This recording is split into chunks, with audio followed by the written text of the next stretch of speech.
अंजनी लाल की, सत्य सनातन धर्म की। ओम तत्सत परमात्मने नमः। श्री कृष्णाय परब्रह्मणे नमः। ओम सहनाववतु सहनौ भुनक्तु सह वीर्यं करवावहे तेजस्विनावधीतमस्तु मा विद्विषावहे। ओम अखंड बोधाय शिष्य संतापहारिणे सच्चिदानंद रूपाय तस्मै श्री गुरुवे नमः। ओम विश्वानि देव सवितर दुरितानि परासु यद्भद्रं तन्न आसु। ओम शांति शांति शांति। सभी संत समाज को शत शत प्रणाम।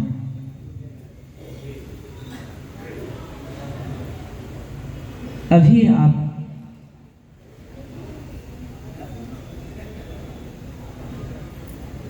दान के बारे में स्वामी जी से सुन रहे थे, तो ध्यान देना, बहुत बड़े कलेजे के लोग होते हैं, वो पैसा कमाना जानते हैं।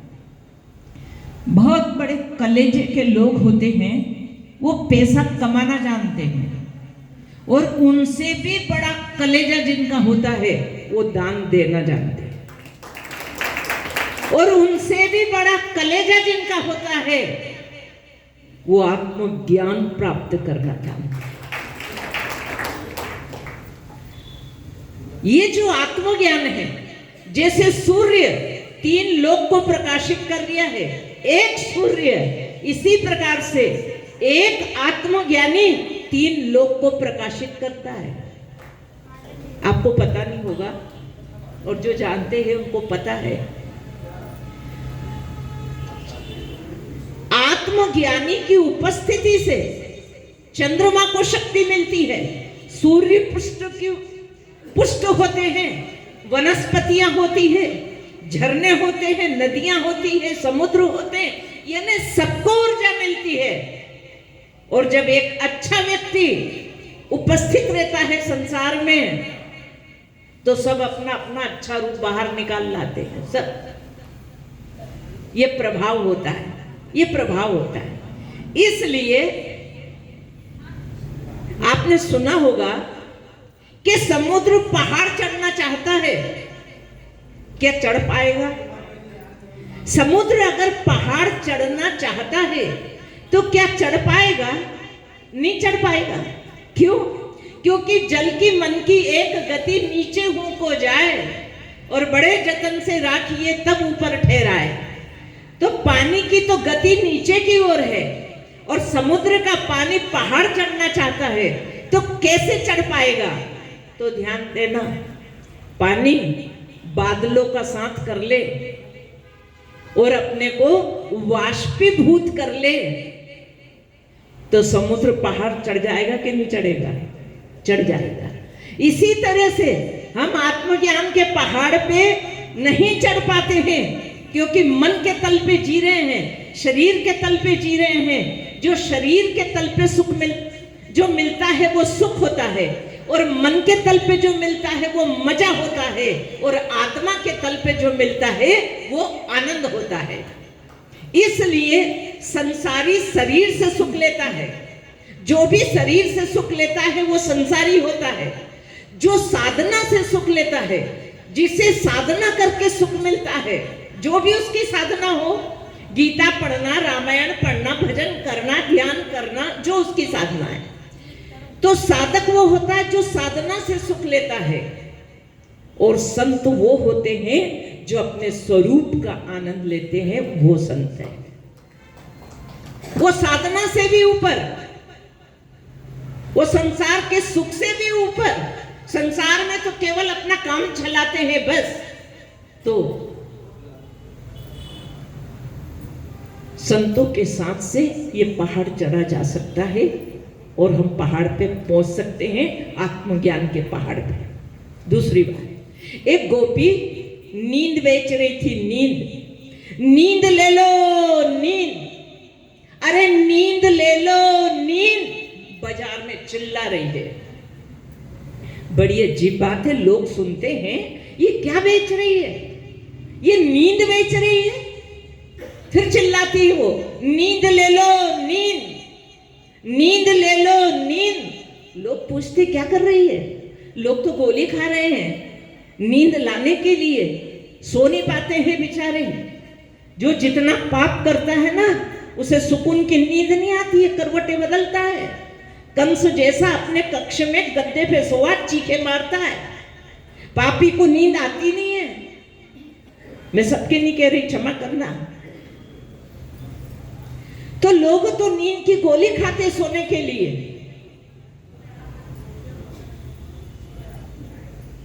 तो तू नींद बेच रही है, क्यों बेच रही है नींद?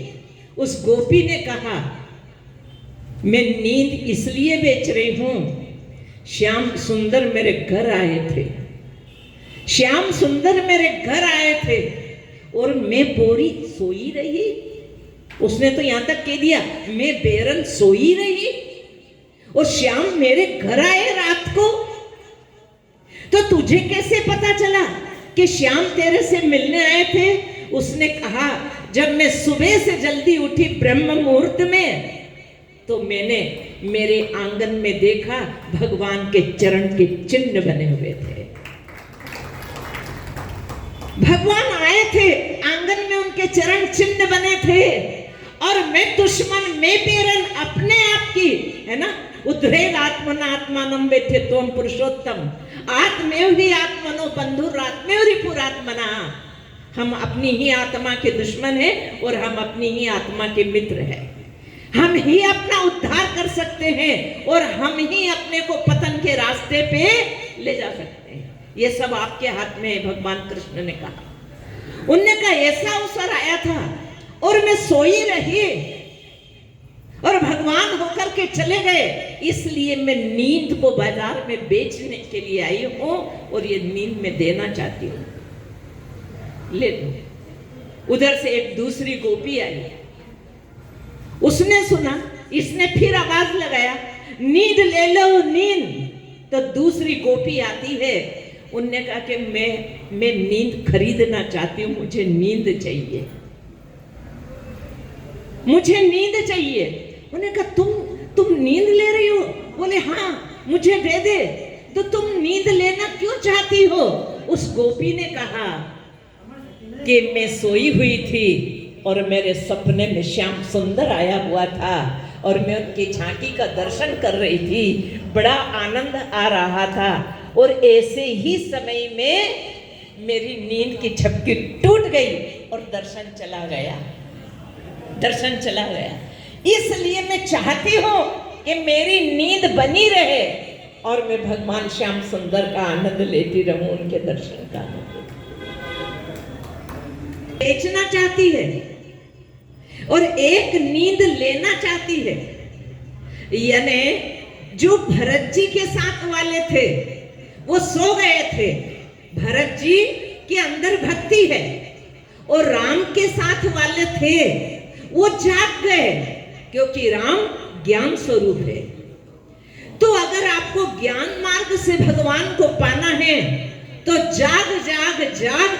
अब जागरण की बार, जब संत सम्मेलन अखंड अविनाशी धाम में हो रहा है, ये जगह जागने की जगह, ये मनुष्य शरीर जागने की जगह। यहाँ आके जागो, जाग जाग जाग। अब जागरण की बार, फिर क्या जागेगा? सोवे पांव पसार। आप इस रास्ते से आ जाओ भगवान के पास। या दूसरी बात सुन लो, दूसरा रास्ता कौन सा है? भक्ति का रास्ता। सोए सोए भगवान को पालो। आप कहोगे कि सोए सोए भगवान मिल जाएगा?